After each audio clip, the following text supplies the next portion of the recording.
நிற்பதும் நடப்பதும் நின் செயலாலே,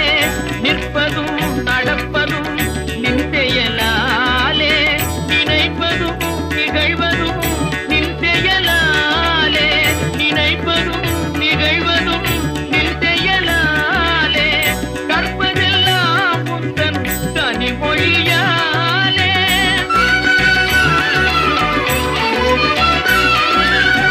கற்பதெல்லாம் உந்தன் கனிமொழியாலே,